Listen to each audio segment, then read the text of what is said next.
Huzzah and good day, my wonderful students. Today we start our study of conflict in the Middle East after World War II. If you recall, this region is considered the Middle East. Now, Egypt. In 1956, the leader of Egypt, Gamal Abdel Nasser, took control of the Suez Canal. Remember, it had been under the control of the British. He nationalized it, put it under government control. Obviously, some nations were upset. Britain, France, and Israel went to war with Egypt to get control of the canal back. However, the United States and the Soviet Union sided with Nasser and forced Britain, France, and Israel to withdraw, and Egypt has control over the canal today. OPEC, the Organization of Petroleum Exporting Countries. This is an organization of countries that export petroleum or sell oil. Now, OPEC was founded or created in 1960 to control the price of oil by establishing production quotas. Basically, the large number of countries that produce great amounts of oil got together and decided how much each would produce. By controlling the supply of oil, they can control the price of oil. Many OPEC nations are located in the Middle East, but some are from other areas. OPEC nations wish to keep the price of oil in a certain range. They don't want it to go too high because then it can cause a global depression or recession and they'll actually lose money.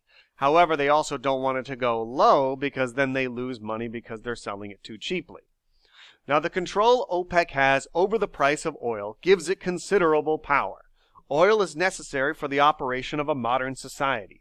Oil is used in the creation of gasoline and diesel fuel and other things.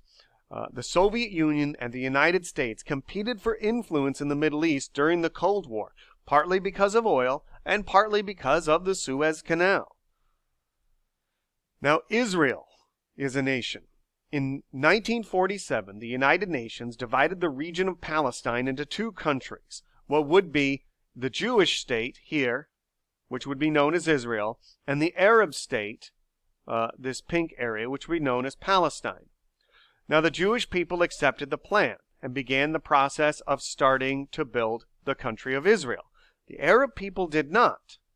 So in 1948, Israel declared itself to be a country, and the neighboring Arab nations surrounding it attacked Israel.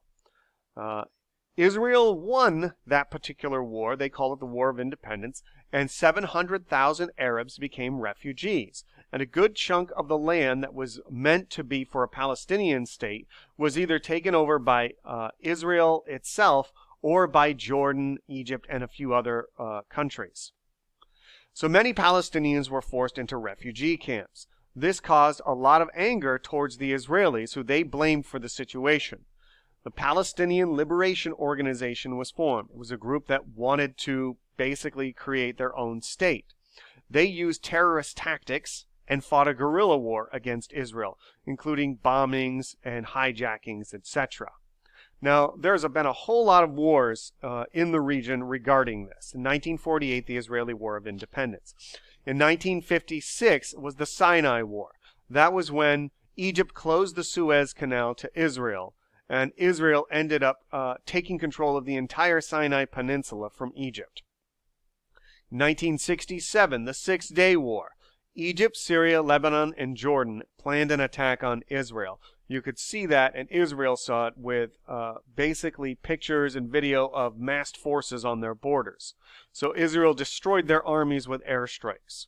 In 1973, the Yom Kippur War happened, in which Egypt launched a sneak attack against Israel during one of the Jewish holy days of Yom Kippur.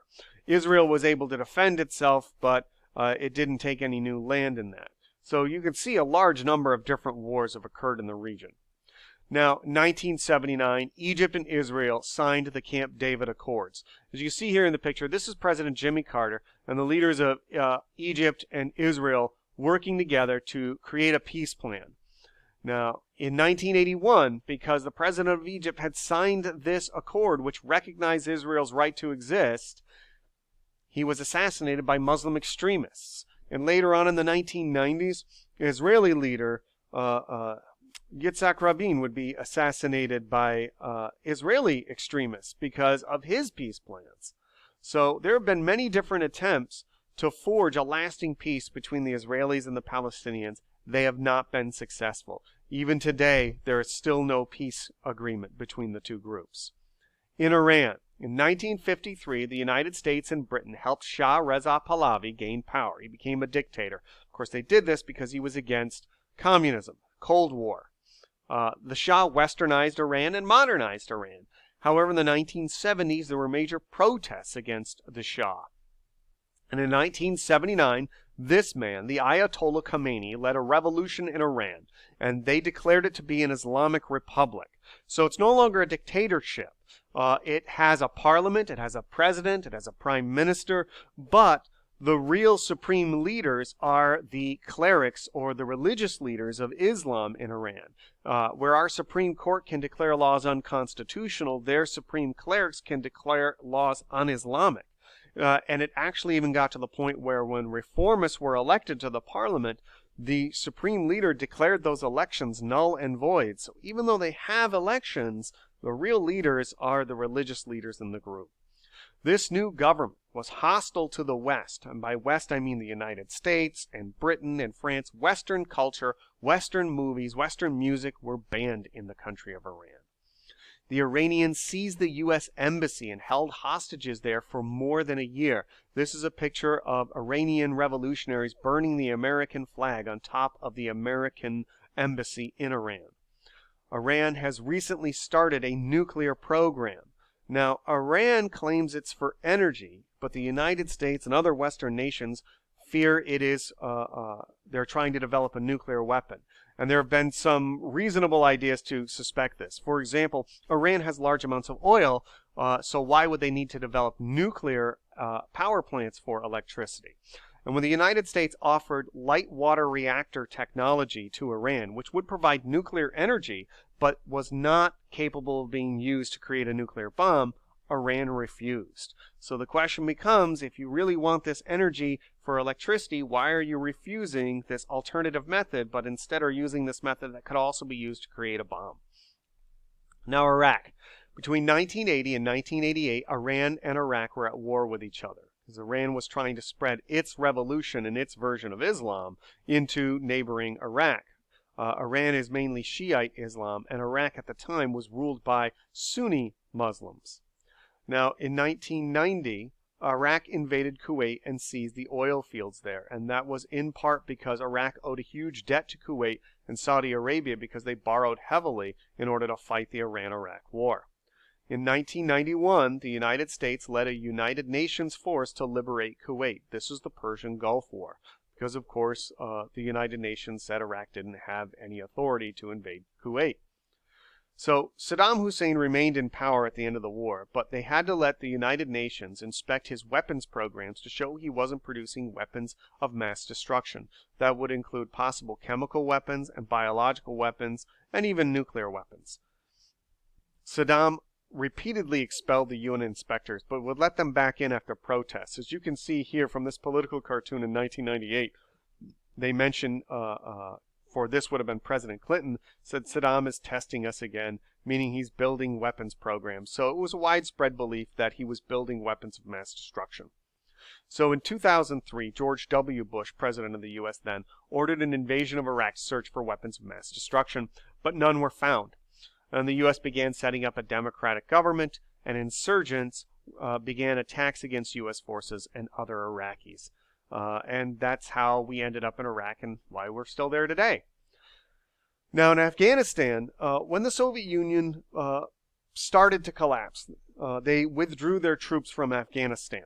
And an Islamic fundamentalist group called the Taliban gained power there. And men had to grow beards under Taliban rule, women had to cover themselves from head to toe, and girls were not allowed to attend school.